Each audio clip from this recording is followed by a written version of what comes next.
स्वामीनारायण हरे, स्वामीनारायण हरे। वचनामृत गडडा प्रथम प्रकरण का 12वां। तत्वों के लक्षण तथा उनकी उत्पत्ति। संवत 1876 में मार्गशीर्ष शुक्ला पूर्णिमा 1 दिसंबर 1819 को श्रीजी महाराज श्री गडडा स्थित दादा खाचर के राजभवन में श्वेत वस्त्र धारण करके विराजमान थे। उनके मुखारविंद के समक्ष हो रही सभा में साधु संत तथा स्थान स्थान के हरिभक्त उपस्थित थे। उस समय श्रीजी महाराज ने कहा कि जब जीव जगत के कारणीभूत पुरुष, प्रकृति, काल तथा महत्तत्वादि 24 तत्वों को जान लेता है, तब स्वयं के संबंध में रहने वाली अविद्या और उसके कार्य रूप 24 तत्वों के बंधनों से मुक्त हो जाता है। फिर मुक्तानंद स्वामी ने पूछा, हे महाराज, उन सभी के स्वरूपों का बोध किस प्रकार से हो सकता है? तब श्रीजी महाराज बोले कि उनके स्वरूपों का बोध तो उनके लक्षणों द्वारा हो सकता है। उनके लक्षण ये हैं कि पुरुष तो प्रकृति के नियंता और प्रकृति से विजातीय, अखंड, अनादि, अनंत, सत्य, स्वयं ज्योति, सर्वज्ञ, दिव्य विग्रह, समग्र आकार मात्र की प्रवृत्ति का कारण और क्षेत्रज्ञ कहा जाता है। जो प्रकृति है वो त्रिगुणात्मिका, जड़ चिदात्मिका, नित्य एवं निर्विशेष है। महदादि समग्र तत्व और जीव मात्र का क्षेत्र है और भगवान की शक्ति भी है। तथा काल तो यह है कि गुण साम्य रूप और निर्विशेष माया में जो विक्षेप करता है वही काल है। अब महतत्ववादी तत्वों के लक्षणों को सुनिए। चित्त तथा महतत्व को अभेद रूप से जानना तथा महतत्वों में समग्र जगत सूक्ष्म रूप से रहा है तथा वह स्वयं निर्विकार, प्रकाशमान, स्वच्छ तथा शुद्ध सत्वमय एवं शांत है। अब अहंकार के लक्षण कहते हैं कि अहंकार त्रिगुणात्मक है तथा वह भूतमात्र, इंद्रियों, अंतःकरण, देवता तथा प्राण आदि की उत्पत्ति का कारण है। अहंकार में शांतपन, घोरपन और विमूढ़ता है। अब मन के लक्षण कहते हैं, मन स्त्री आदि की समग्र कामनाओं की उत्पत्ति का क्षेत्र है तथा संकल्प विकल्पात्मक है। वह समस्त इंद्रियों का नियंता भी है। अब बुद्धि के लक्षण कहते हैं, बुद्धि में पदार्थ मात्र का ज्ञान रहता है और समस्त इंद्रियों में जो विशेष ज्ञान है वह बुद्धि के कारण है तथा बुद्धि में संशय, निश्चय, निद्रा तथा स्मृति का समावेश रहता है। श्रोत्र, त्वक, चक्षु, रसना, घ्राण, वाक, पाणी, पाद, पायु यानी गुदा और उपस्थ, इन 10 इंद्रियों के लक्षण ये हैं कि वे अपने अपने विषयों में प्रवृत्त रहती हैं। अब पंच मात्राओं यानी पंच तन्मात्रा के लक्षण कहते हैं। इनमें शब्द के लक्षण तो ये हैं कि शब्द अर्थ मात्र का आश्रय तथा व्यवहार मात्र का कारण है। वह बोलने वाली की जाति तथा स्वरूप का द्योतक है, आकाश में रहने वाला है और आकाश की मात्रा है तथा श्रोत्र इंद्रिय द्वारा ग्रहण किया जाता है। ये शब्द के लक्षण हैं। अब स्पर्श के लक्षण कहते हैं, स्पर्श वायु की तन्मात्रा है। वह कोमलता, कठोरता, शीतलता, उष्णता युक्त है तथा त्वचा द्वारा ग्राह्य है। यही स्पर्श के लक्षण हैं। अब रूप के लक्षण कहते हैं, पदार्थ मात्र के आकार का बोध कराना, पदार्थों में गौण भाव से व्याप्त रहना, पदार्थ की रचना के द्वारा परिणाम की निष्पत्ति प्राप्त करना और जो तेज तत्व की तन्मात्रा है तथा चक्षु इंद्रिय द्वारा ग्रहण किया जाता है इत्यादि रूप के लक्षण हैं। अब रस के लक्षण कहते हैं, मधुरता, तिक्तता, कषायता, कड़वापन, खट्टापन, खारापन, जल की तन्मात्रा तथा रसना इंद्रिय द्वारा ग्राह्य तत्व को ही रस कहा गया है। अब गंध के लक्षण कहते हैं सुगंध, दुर्गंध, पृथ्वी की तन्मात्रा तथा घ्राण इंद्रिय द्वारा ग्रहण करने के तत्व को ही गंध का लक्षण बताया गया है।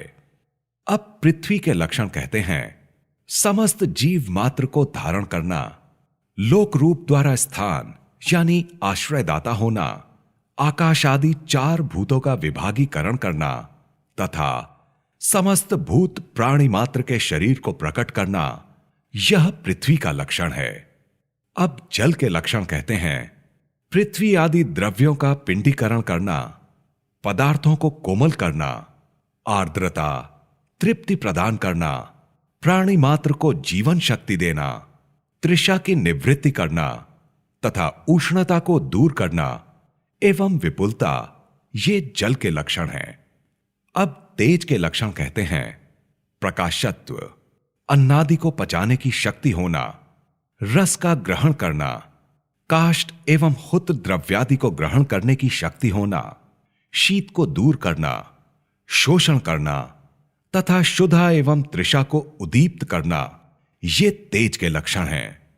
अब वायु के लक्षण कहते हैं वृक्षादि में कंपन उत्पन्न करना, तृणादि को एकत्र करना, शब्द, स्पर्श, रूप, रस और गंध नामक 5 विषयों को श्रोत्रादि 5 इंद्रियों के प्रति उन्मुख करना तथा समस्त इंद्रियों का प्राण स्वरूप होना आदि वायु के लक्षण हैं। अब आकाश के लक्षण कहते हैं समस्त जीव मात्र को अवकाश प्रदान करना, भूत प्राणी मात्र की देह का आंतरिक और बाह्य व्यवहार का कारण होना तथा प्राण, इंद्रियों एवं अंतःकरण में स्थान होना, ये आकाश के लक्षण कहे गए हैं। इस प्रकार 24 तत्वों, प्रकृति, पुरुष तथा काल के लक्षणों को जान लेने पर जीव अज्ञान से मुक्त हो जाता है। इन सब तत्वों की उत्पत्ति को भी जानना चाहिए। इनकी उत्पत्ति का वर्णन करते हैं। अपने धाम में विराजमान श्री कृष्ण भगवान ने अक्षर पुरुष द्वारा माया में गर्भ स्थापन किया। तब उस माया से अनंत कोटि प्रधान तथा पुरुष उत्पन्न हुए। वे प्रधान एवं पुरुष अनंत कोटि ब्रह्मांडों की उत्पत्ति के कारण हैं। उनमें एक ब्रह्मांड की उत्पत्ति के कारणीभूत प्रधान पुरुष का वर्णन करते हैं कि पुरुषोत्तम श्री कृष्ण भगवान ने प्रथम पुरुष रूप होकर प्रधान में गर्भ स्थापन किया। बाद में प्रधान से महतत्व उत्पन्न हुआ और महतत्व से 3 प्रकार के अहंकार की उत्पत्ति हुई। उनमें सात्विक अहंकार से मन तथा इंद्रियों के देवता, राजस अहंकार से 10 इंद्रियां, बुद्धि एवं प्राण तथा तामस अहंकार से पंचभूत और 5 तन्मात्राएं उत्पन्न हुए। इस प्रकार ये समस्त तत्व उत्पन्न हुए।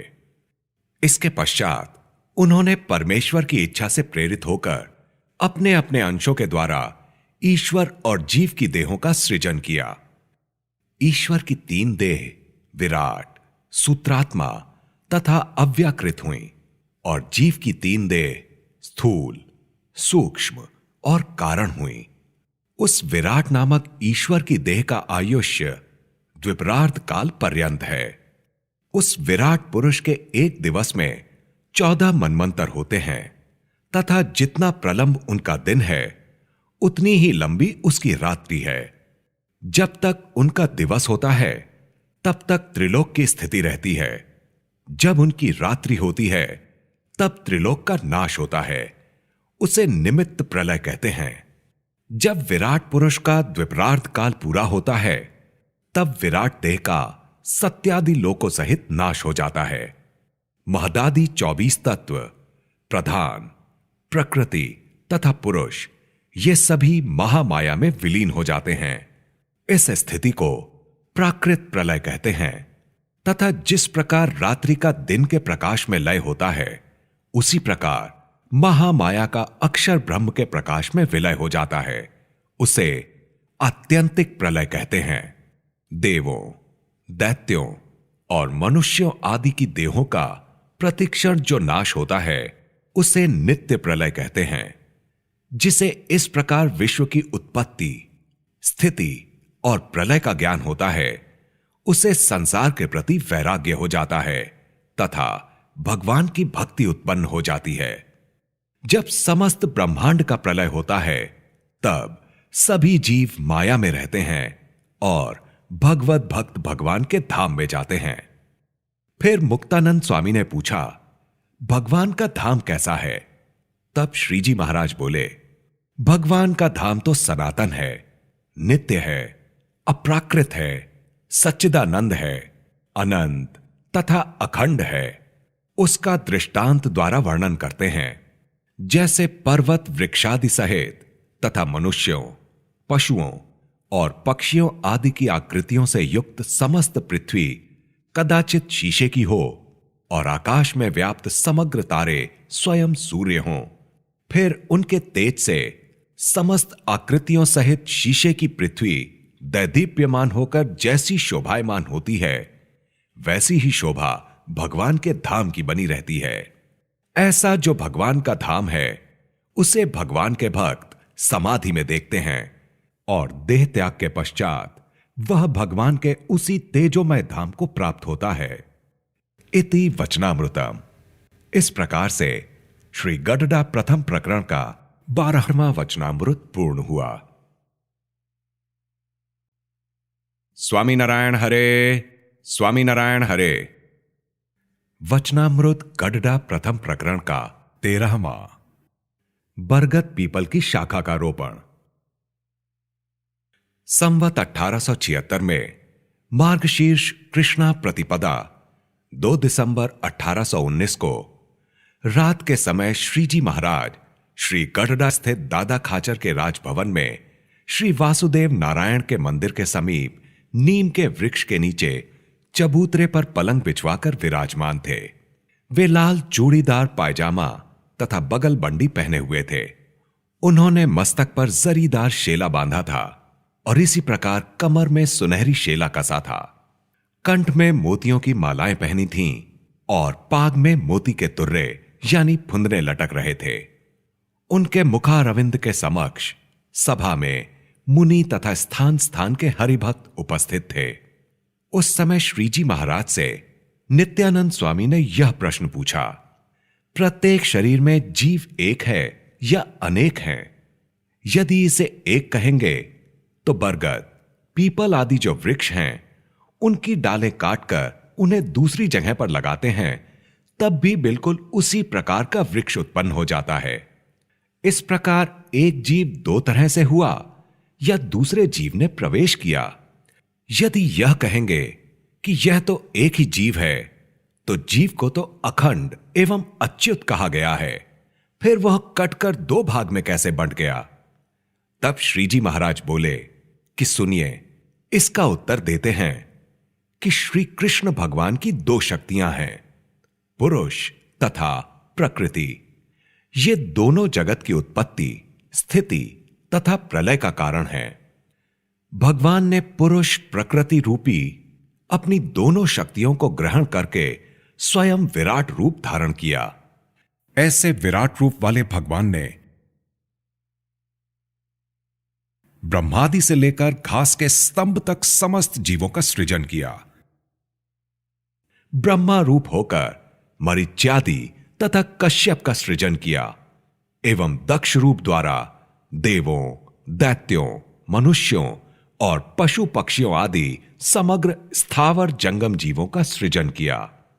ऐसे श्री कृष्ण भगवान पुरुष प्रकृति रूपिणी अपनी शक्तियों के साथ प्रति जीव में अंतर्यामी स्वरूप में रहते हैं और जिस जीव ने जैसे कर्म किए हैं, उसे वे उसी प्रकार की देह प्रदान करते हैं।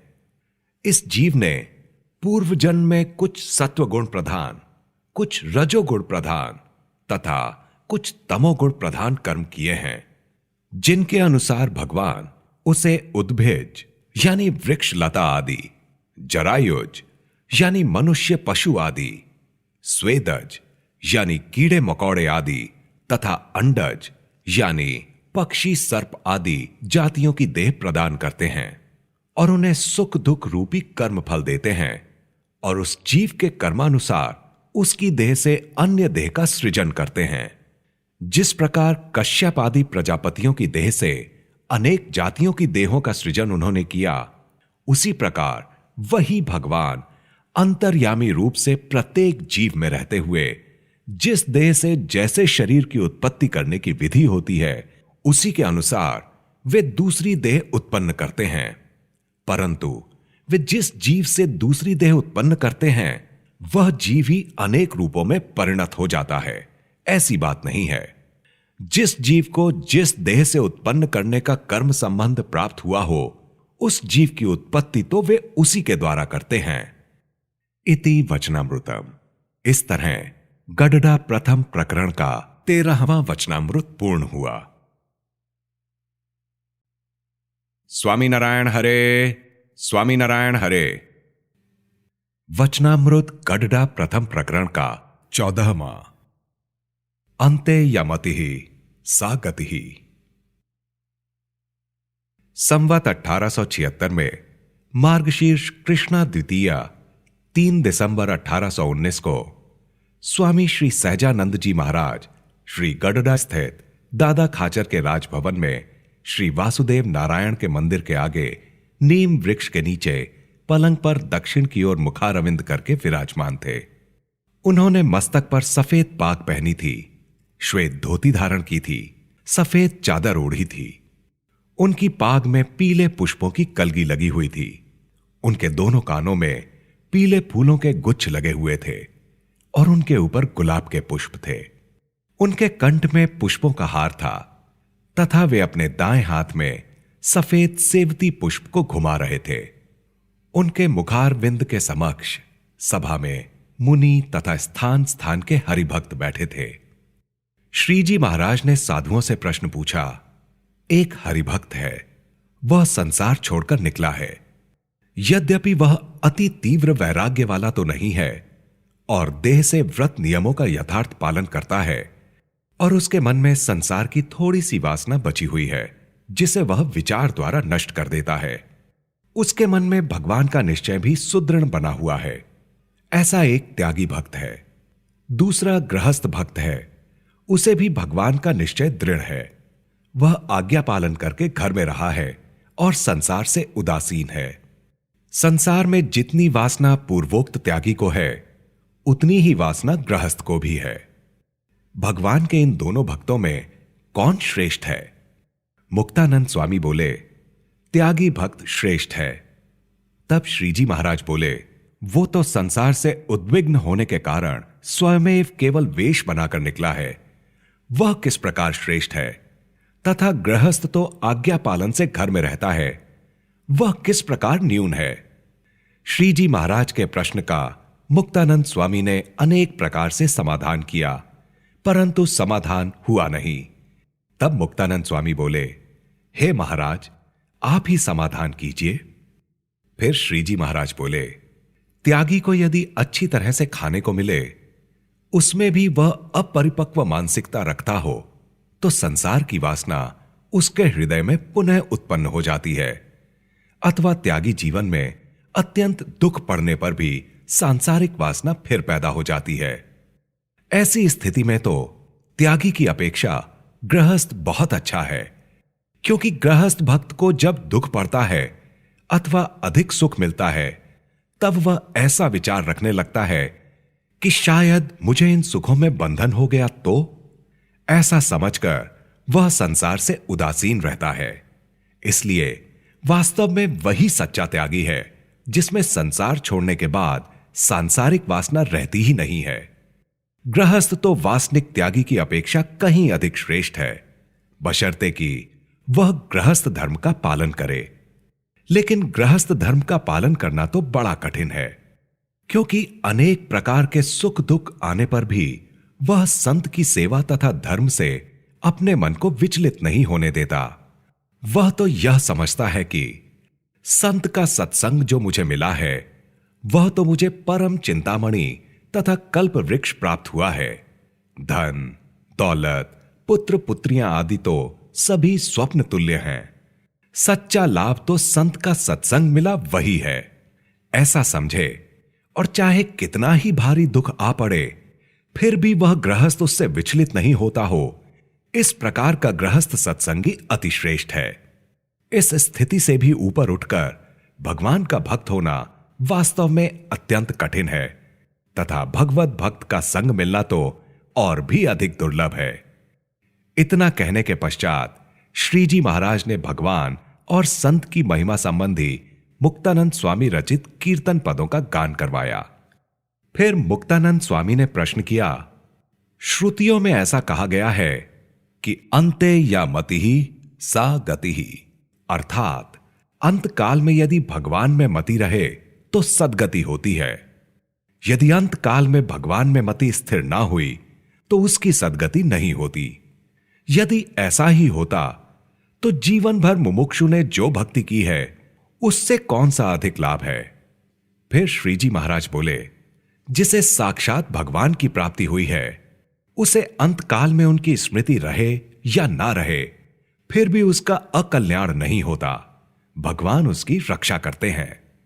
और जो पुरुष भगवान से विमुख रहता है वह यदि बोलते चलते हुए बिना कष्ट के देह त्याग करता है तो भी उसका कल्याण नहीं होता और वह मरकर यमपुरी में जाता है।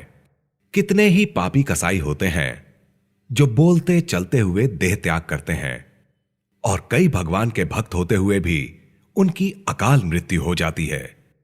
तो क्या उन भक्तों का अकल्याण होगा और क्या उस पापी का कल्याण होगा? बिल्कुल नहीं।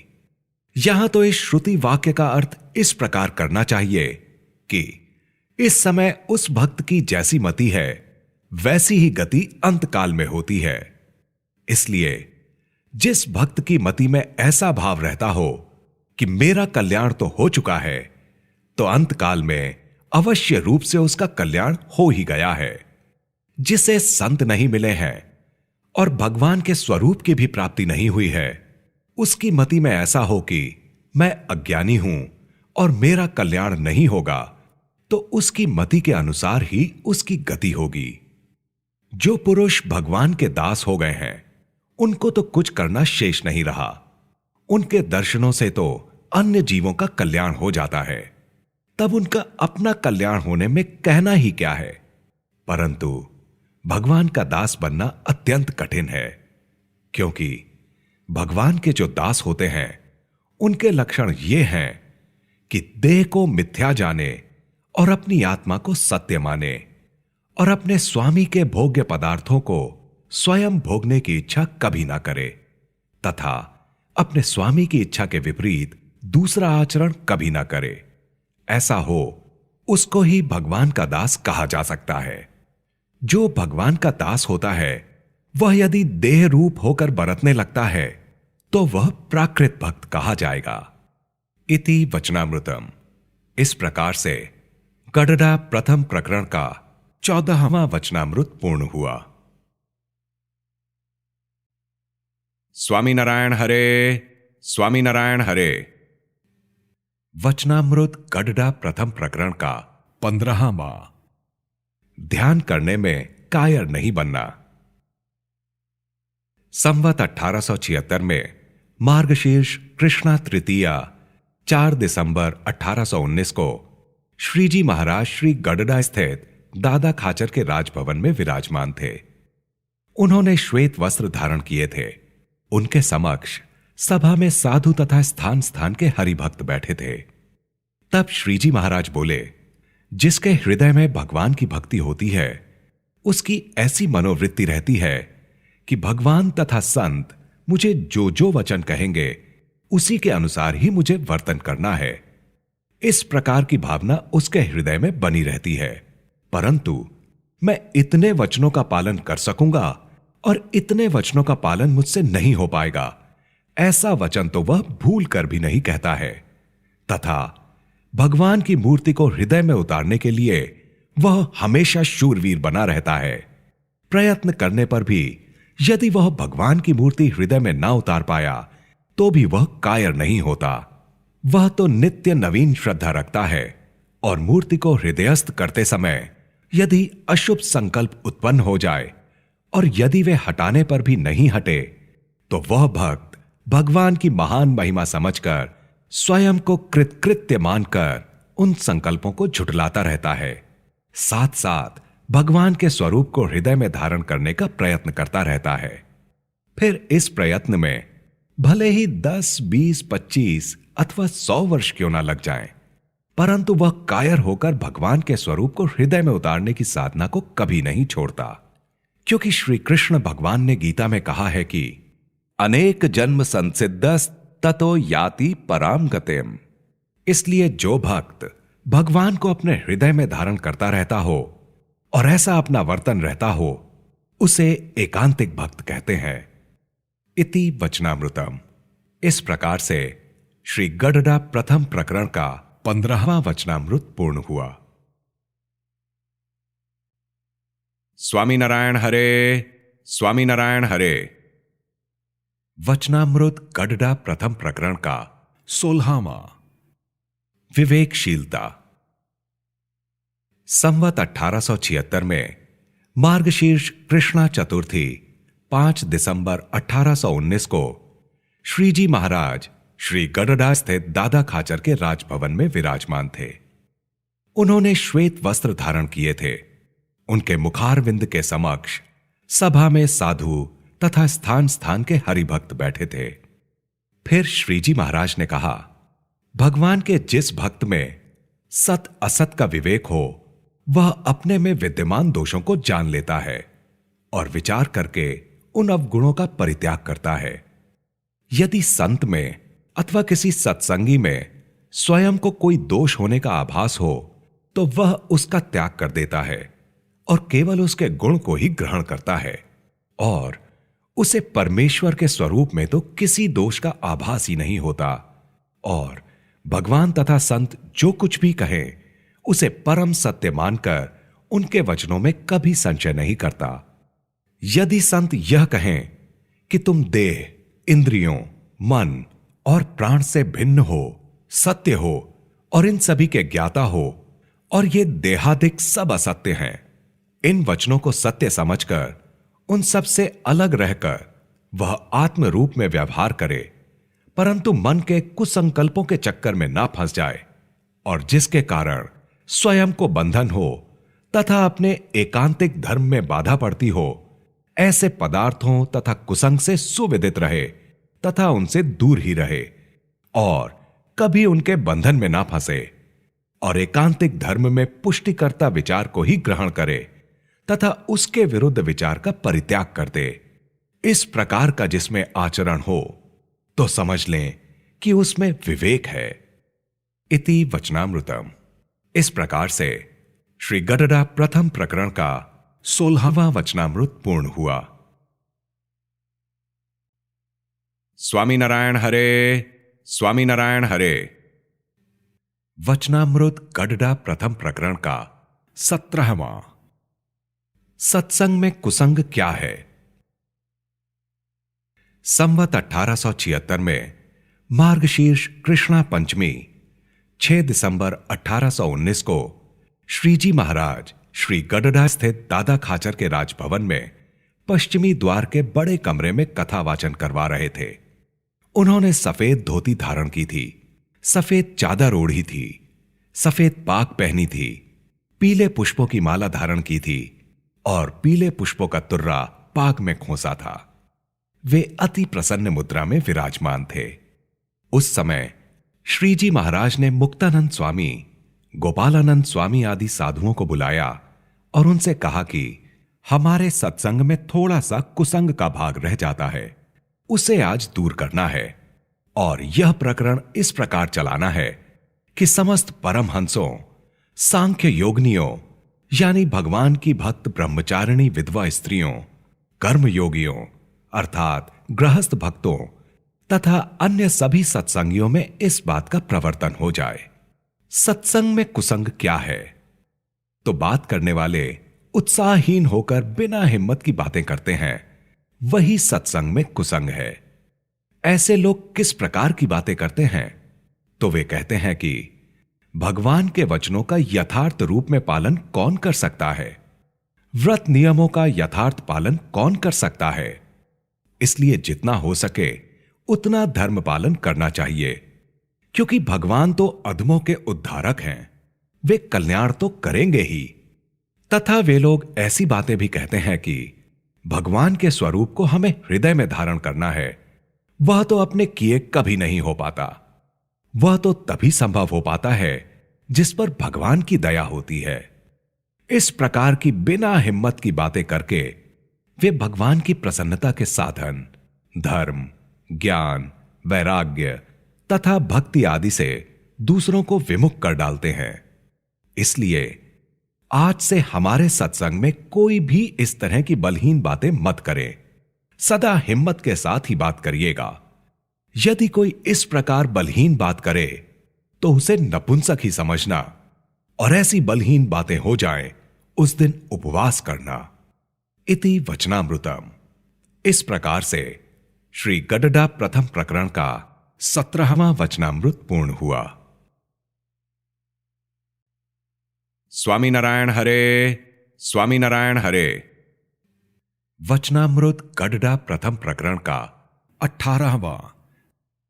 पंच विषयों का खंडन, हवेली का दृष्टांत।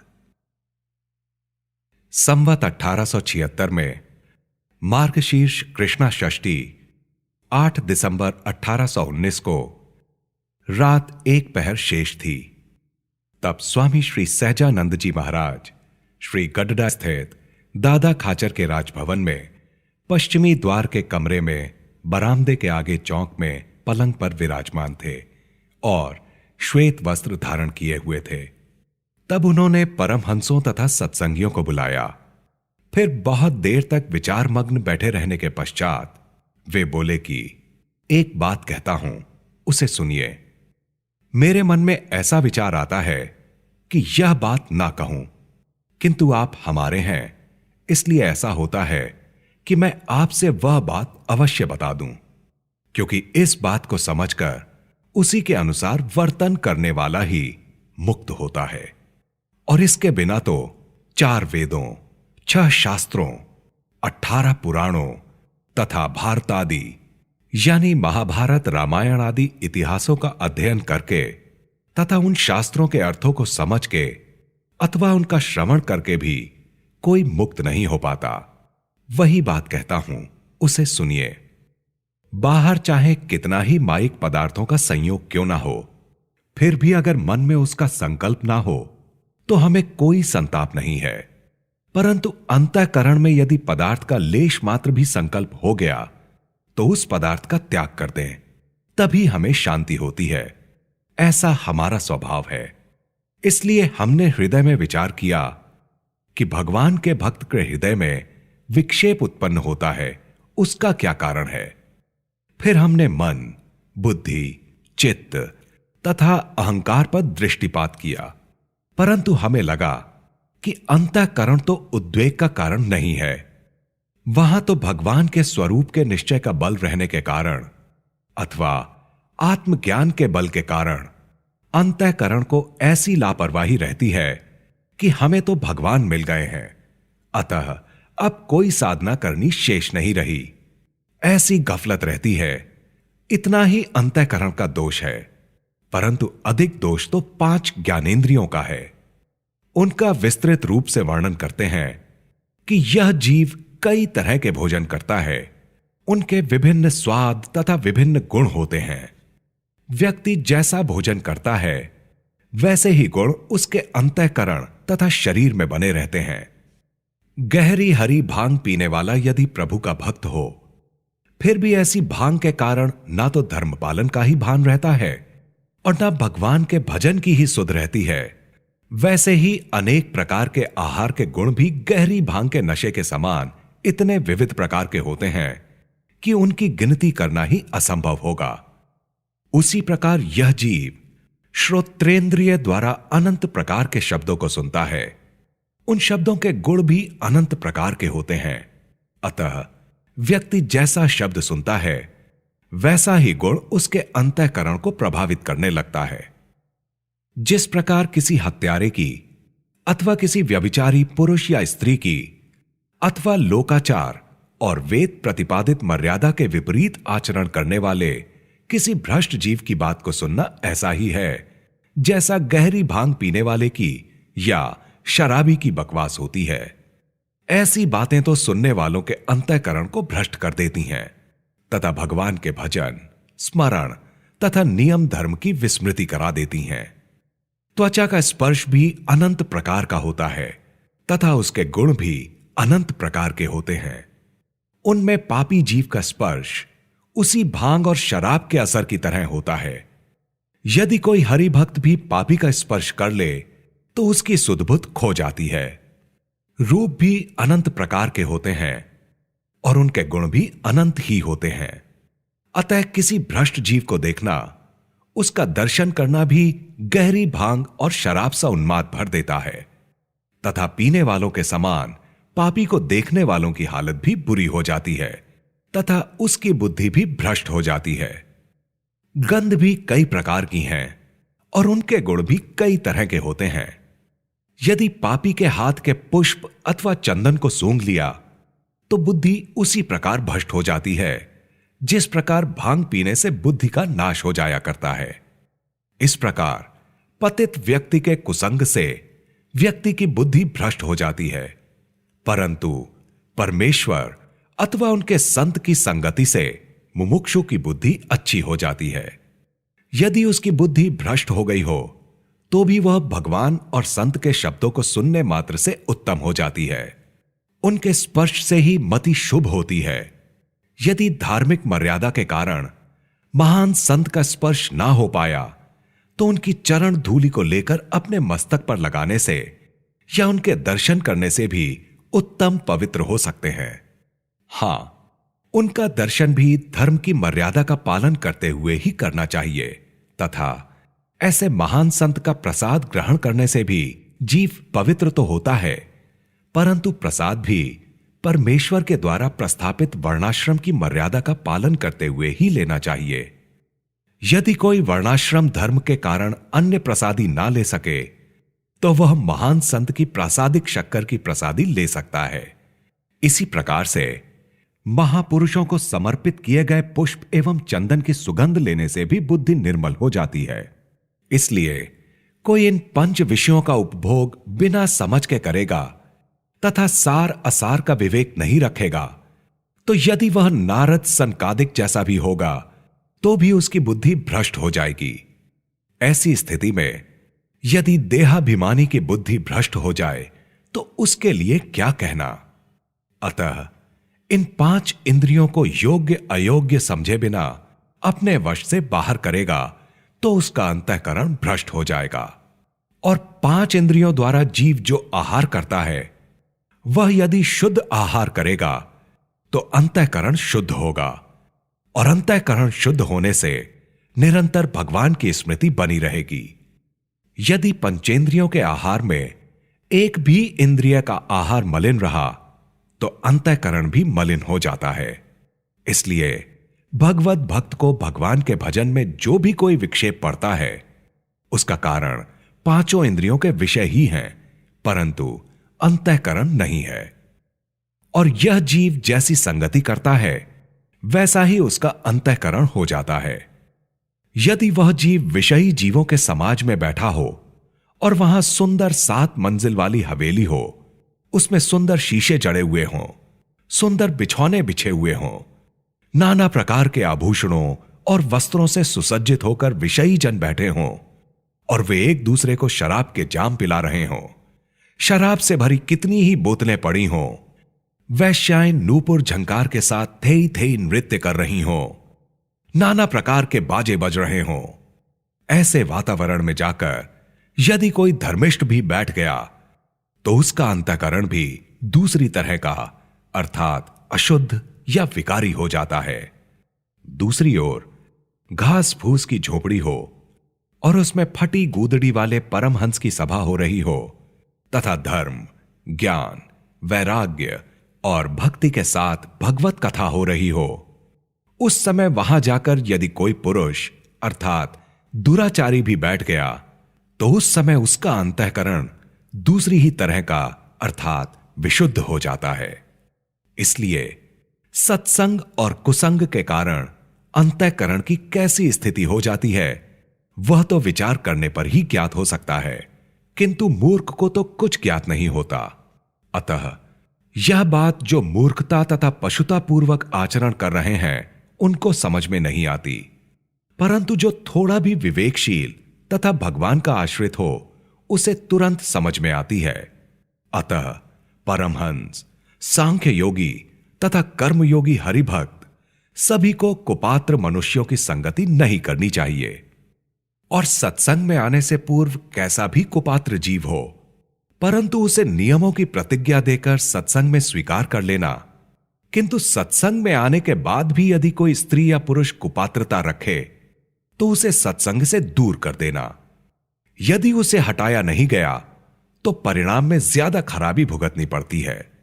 जैसे सर्पदंश अथवा किड़ियारा वल्मीक रोग से ग्रस्त अंग को यदि तुरंत काट दिया जाए तो वह रोगी स्वस्थ हो जाता है, परंतु ऐसा करने में यदि हिचकिचाहट हुई तो और भी ज्यादा बिगाड़ हो जाता है।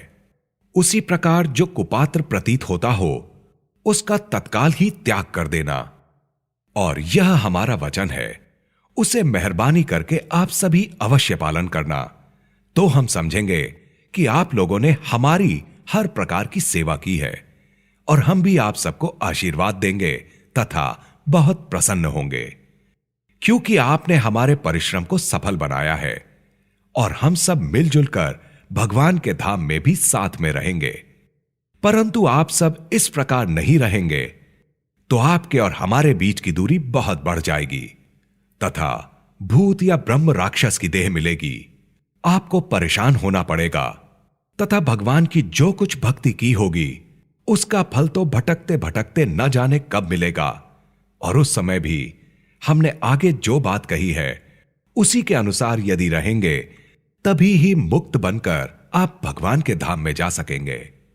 यदि किसी ने भी हमारा अनुकरण किया तो उसका बहुत बुरा होगा, क्योंकि हमारे हृदय में तो नर नारायण प्रकट रूप में विराजमान है और मैं तो अनादि मुक्त ही हूं, लेकिन किसी के उपदेशों से मैं मुक्त नहीं बना हूं और मन, बुद्धि, चित्त तथा अहंकार को मैं इस प्रकार पकड़ लेता हूं जिस तरह सिंह बकरे को पकड़ लेता है, उसी भांति मैं अंतःकरण को पकड़े रहता हूं और दूसरों को अंतःकरण दिखाई भी नहीं पड़ता। अतः हमारा अनुकरण करके कोई समझे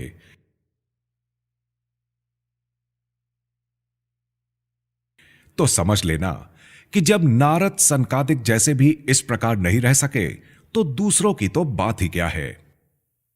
आज तक अनंत मुक्त हो गए और अनंत होंगे, लेकिन उनमें विषय उपाधि में रहकर भी निर्लेप रहे, ऐसा कोई ना तो हुआ है और ना होगा ही, और ऐसा आज भी कोई नहीं दिखाई देता है तथा कोटि कोटि कल्पों तक साधना करने पर भी ऐसा होने में कोई समर्थ नहीं है।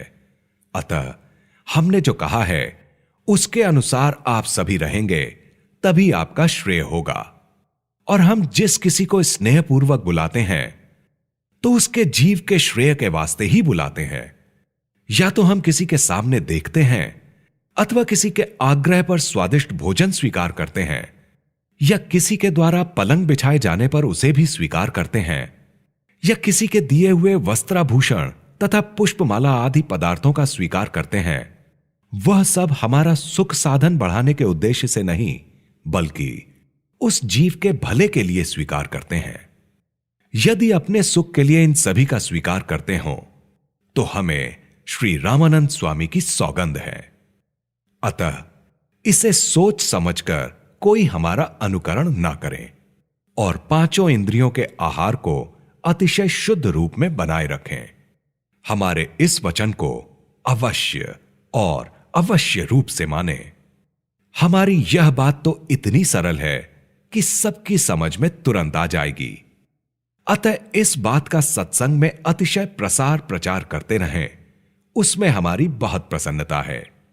इतनी बात करने के बाद श्री जी महाराज जय सच्चिदानंद कहते हुए अपने निवास स्थान पर पधारे। इति वचनामृतम।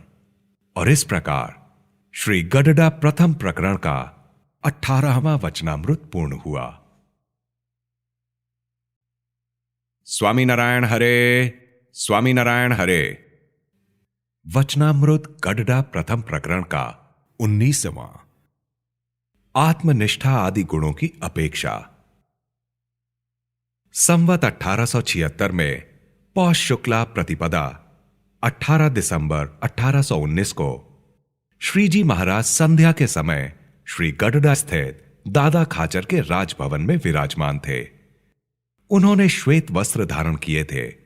उनके मुखारविंद के सामने सभा में परमहंस तथा स्थान स्थान के हरिभक्त बैठे हुए थे। उस समय श्रीजी महाराज ने कहा कि इस सत्संग में अपने आत्यंतिक कल्याण की इच्छा रखने वाला जो भक्त है, उसका आत्यंतिक कल्याण का उद्देश्य केवल एक आत्मनिष्ठा के गुण के द्वारा ही सिद्ध नहीं हो सकता और केवल प्रीति यानी स्नेहपूर्वक 9 प्रकार की भक्ति से भी कल्याण का हेतु सिद्ध नहीं होता तथा केवल वैराग्य और अकेला स्वधर्म भी आत्यंतिक कल्याण के लिए कारगर नहीं होता।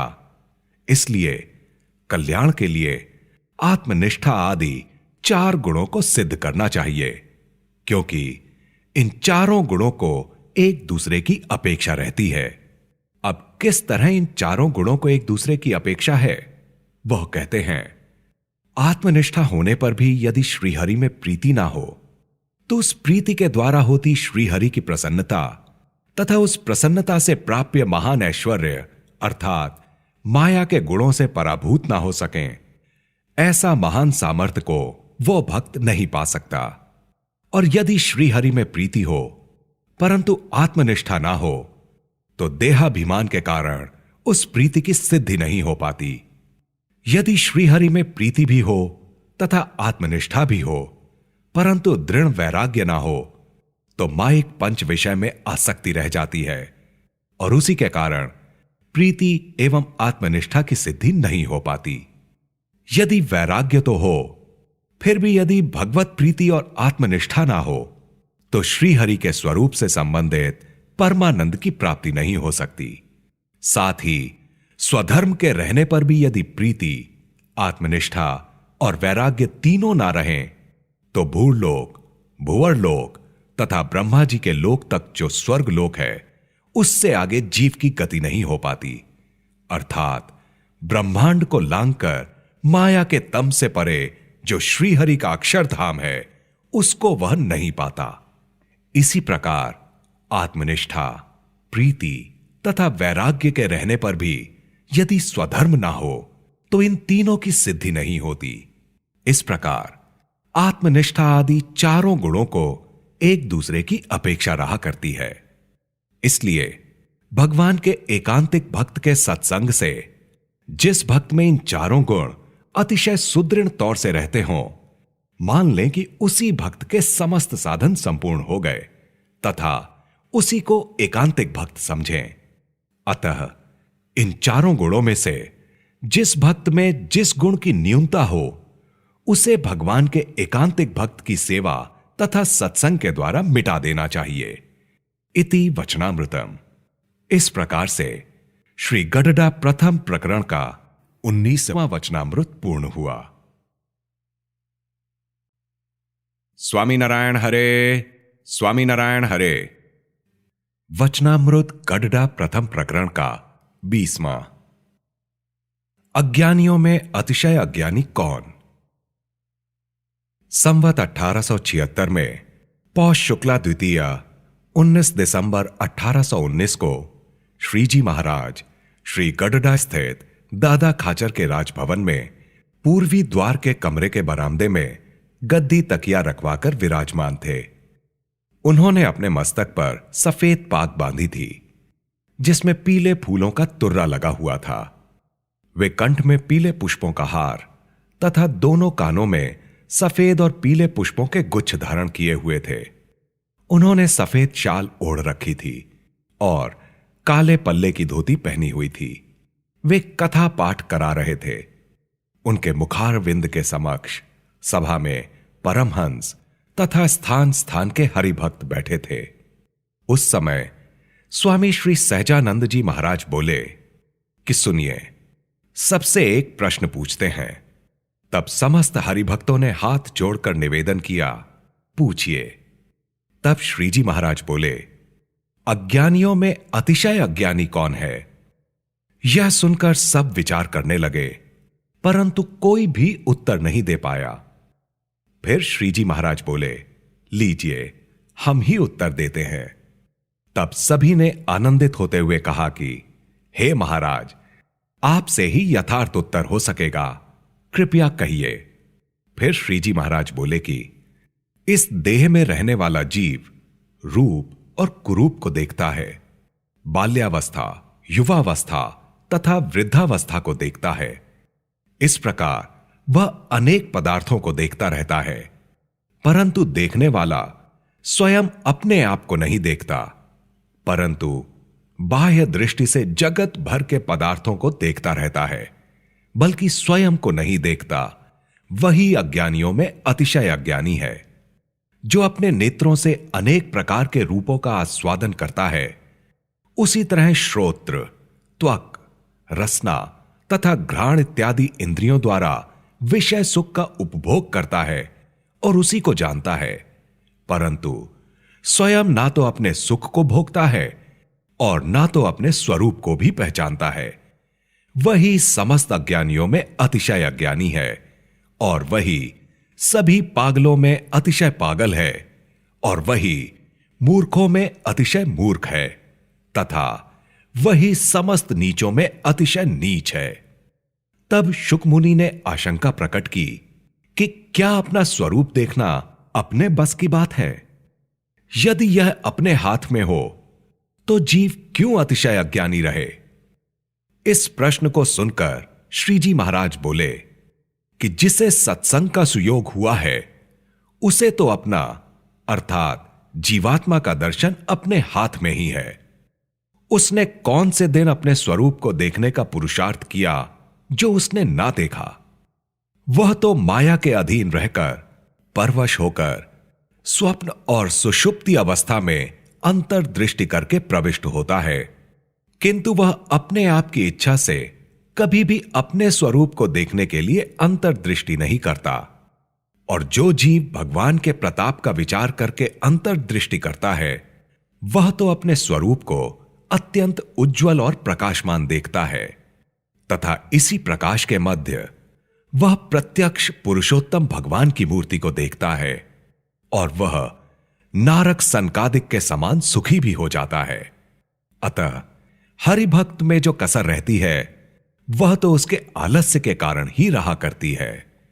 इति वचनामृतम। इस प्रकार से श्री गडडा प्रथम प्रकरण का 20वां वचनामृत पूर्ण हुआ। स्वामी नारायण हरे, स्वामी नारायण हरे। वचनामृत गडडा प्रथम प्रकरण का 21वां। एकांतिक धर्म, अक्षर के दो स्वरूप। संवत 1876 में पौष शुक्ला तृतीया 19 दिसंबर 1819 को श्रीजी महाराज श्री गडडा स्थित दादा खाचर के राजभवन में सायंकाल पूर्वी द्वार के कमरे के बरामदे में पलंग पर विराजमान थे। उन्होंने काले पल्ले की धोती पहनी थी और सफेद शाल ओढ़ी थी। वे मस्तक पर सफेद पाग बांधे हुए थे और पूर्व की ओर मुखार विंद करके विराजमान थे। उनके समक्ष साधुजन झांझ और पखावज बजाते हुए कीर्तन कर रहे थे। उनके मुखार विंद के समक्ष सभा में स्थान स्थान के साधु तथा सत्संगी बैठे हुए थे। श्रीजी महाराज ने उन सबको मौन रहने का संकेत किया और कहा, सब सुनिए, एक बात बताते हैं। इतना कहकर वे अपने नेत्र कमलों को काफी देर तक बंद करके कुछ विचार करते रहे। फिर बोले, जिन हरिभक्तों के मन में भगवान को अति प्रसन्न करने की इच्छा हो, तो भगवत प्रसन्नता का उपाय यह है कि अपने अपने वर्णाश्रम धर्म में अचल निष्ठा हो, आत्मनिष्ठा की अतिशय दृढ़ता हो, एकमात्र भगवान के सिवा अन्य समस्त पदार्थों के प्रति अरुचि हो और भगवान में महात्म्य सहित निष्काम भक्ति हो। इन चारों साधनों के द्वारा भगवान अतिशय प्रसन्न होते हैं। इन चारों साधनों द्वारा की जाने वाली साधना को एकांतिक धर्म कहा गया है। ऐसे एकांतिक धर्म वाले भक्त इस समय अपने सत्संग में कतिपय हैं और भगवान के भक्तों को चाहिए कि वे खाते पीते, नहाते धोते, चलते बैठते समस्त क्रियाओं में भगवान की मूर्ति का चिंतन करते रहें तथा अंतःकरण में जब कोई विक्षेप ना हो तब भगवान का ध्यान करें एवं भगवान की मूर्ति के समक्ष देखते रहें। हृदय में संकल्प विकल्प का कोई विक्षेप यदि आ जाए तो देह, इंद्रियों, अंतःकरण, देवताओं तथा विषयों से अपने स्वरूप को भिन्न समझें। जब संकल्पों का विराम हो जाए तब भगवान की मूर्ति का चिंतन करें और इस देह को अपना स्वरूप ना माने तथा देह के संबंधियों को भी अपना संबंधी ना माने, क्योंकि यह जो जीव है वह पूर्व 84 लाख प्रकार की देहों को धारण करके आया है और जगत में जितनी स्त्रियां हैं उन सब के उदर से वह जन्म ले चुका है तथा संसार में जितनी कुत्तियां, बिल्लियां और बंदरियां आदि 84 लाख योनियों के जीव हैं उन सब के उदरों से उसने कितनी ही बार जन्म लिए हैं और इस जगत में जितने प्रकार की स्त्रियां हैं उनमें से किसको उसने अपनी स्त्री नहीं किया, सबको अपनी स्त्री बनाया है। उसी प्रकार इस जीव ने स्त्री देह धारण करके संसार में जितने तरह के पुरुष हैं उन सबको अपना पति बनाया है। अतः जैसे हम उन 84 लाख प्रकार के संबंधों को आज नहीं मानते हैं और 84 लाख तरह की देहों को अपना शरीर नहीं मानते हैं, ठीक उसी प्रकार इस देह को अपना स्वरूप ना माने और इस देह के संबंधियों को अपना संबंधी भी नहीं समझना चाहिए, क्योंकि जब 84 लाख तरह की देहों का संबंध नहीं रहा तब इस देह का भी संबंध नहीं रहेगा। इसलिए देह गृहादिक सब पदार्थों को असत्य मानकर देह, इंद्रियों तथा अंतःकरण से अपने स्वरूप को भिन्न समझकर तथा अपने धर्म के प्रति निष्ठावान रहते हुए भगवान की निष्काम भक्ति करना और दिन प्रतिदिन भगवान के महात्म्य की अधिकाधिक जानकारी प्राप्त करने के लिए साधु का संग निरंतर करना। और जिसको ऐसी समझ नहीं है और जो केवल देहाभिमानी तथा प्राकृत मति वाला है उसे सत्संग में रहते हुए भी पशुवत समझना चाहिए। और सत्संग में तो भगवान का बड़ा प्रताप है, जिससे पशु का भी कल्याण होता है, तब मनुष्य का कल्याण हो उसमें आश्चर्य की क्या बात है। परंतु उसे वस्तुतः भगवान का एकांतिक भक्त नहीं कहा जा सकता। एकांतिक भक्त तो उसी को कहते हैं जिसे पूर्व कही समझ हृदय में दृढ़ हो। ऐसा जो एकांतिक भक्त होता है वह देह त्याग कर तथा माया के समस्त भावों से मुक्त होकर अर्ची मार्ग द्वारा भगवान के अक्षरधाम में जाता है। उस अक्षर के दो स्वरूप हैं। इनमें से एक तो निराकार एक रस चैतन्य है, उसे चिदाकाश और ब्रह्मधाम कहते हैं, तथा वह अक्षर दूसरे रूप से पुरुषोत्तम नारायण की सेवा में रहता है। उस अक्षरधाम को पाने वाला भक्त भी अक्षर ब्रह्म के साधर्म्य को प्राप्त होता है और भगवान की सेवा में निरंतर रहता है। और उस अक्षरधाम में श्री कृष्ण पुरुषोत्तम नारायण सदैव विराजमान रहते हैं। और उस अक्षरधाम में अक्षर के साधर्म्य भाव को प्राप्त हुए ऐसे अनंत कोटि मुक्त रह रहे हैं जो सभी पुरुषोत्तम के दास होकर बरतते हैं। और पुरुषोत्तम नारायण उन सब के स्वामी तथा अनंत कोटि ब्रह्मांडों के राजाधिराज हैं। इसलिए हमारे समस्त सत्संगियों को केवल यही निश्चय करना चाहिए कि हमें भी इन अक्षर रूप मुक्तों की पंक्ति में मिलना है और अक्षरधाम में जाकर भगवान की सेवा में निरंतर उपस्थित रहना है, किंतु नाशवान एवं तुच्छ माइक सुख की इच्छा नहीं करनी है और इसमें किसी भी स्थान के प्रति लुब्ध नहीं होना है। इस प्रकार दृढ़ निश्चय करके भगवान की एकांत की भक्ति निरंतर करते रहना तथा भगवान के अतिशय महात्म्य को यथार्थ रूप में समझकर भगवान के सिवा अन्य जो स्त्री, धन आदि समस्त पदार्थ हैं उनकी वासना को जीवित अवस्था में ही मिटा देना। यदि भगवान के सिवा अन्य पदार्थों की वासना रह गई और इसी दशा में उस मुमुक्षु का देहांत हो गया तथा भगवान के धाम में जाते समय मार्ग में उसे सिद्धियां दिखाई पड़ी और वह भगवान को छोड़कर उन सिद्धियों में लुब्ध हो गया, तो उसे बड़ा विघ्न उपस्थित हो जाएगा। इसलिए समस्त पदार्थों की वासना को मिटा करके भगवान का भजन कर लेना। इति वचनामृतम। इस प्रकार से श्री गडडा प्रथम प्रकरण का 21वां वचनामृत पूर्ण हुआ। स्वामी नारायण हरे, स्वामी नारायण हरे। वचनामृत गडडा प्रथम प्रकरण का 22वां। भगवत स्मरण के बिना प्रत्येक साधना शून्य। संवत 1876 में पौष शुक्ला चतुर्थी 20 दिसंबर 1819 को मध्याह्न के समय श्रीजी महाराज श्री गडडा स्थित दादा खाचर के राजभवन में पूर्वी द्वार के कमरे के बरामदे में पलंग पर विराजमान थे। वे श्वेत वस्त्र पहने हुए थे और उन्होंने अपनी पाग में फूलों का तुर्रा खोस रखा था और दोनों कानों के ऊपर पुष्प गुच्छ धारण किए हुए थे। उनके कंठ में गुलदावदी के फूलों का हार सुशोभित हो रहा था। वे पूर्व की ओर मुख कमल किए हुए विराजमान थे। उनके मुखारविंद के समक्ष सभा में परमहंस तथा स्थान स्थान के हरिभक्त बैठे थे। परमहंस कीर्तन गान कर रहे थे। उस समय श्रीजी महाराज बोले कि सुनिए, एक बात कहते हैं। तब समस्त परमहंस कीर्तन गान बंद करके बात सुनने के लिए तत्पर हो गए।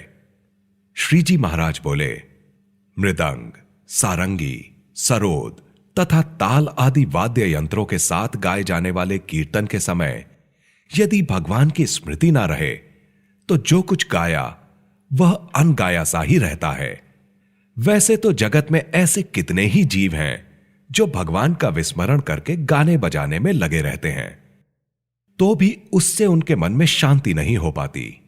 इसलिए भगवान के कीर्तन गाएं, भगवान नाम रटन करें तथा नारायण धुन आदि जो भी करें भगवान की मूर्ति की स्मृति के साथ ही करें।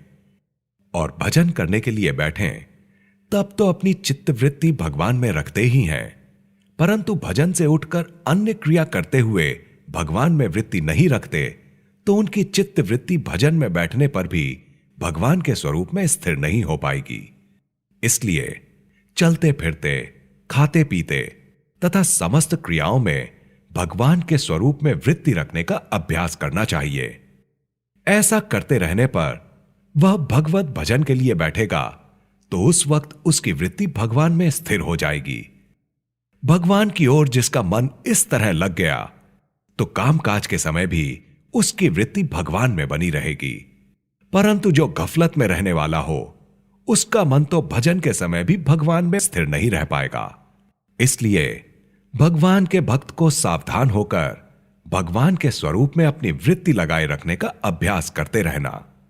इतनी बात करके श्रीजी महाराज बोले कि अब कीर्तन करिए।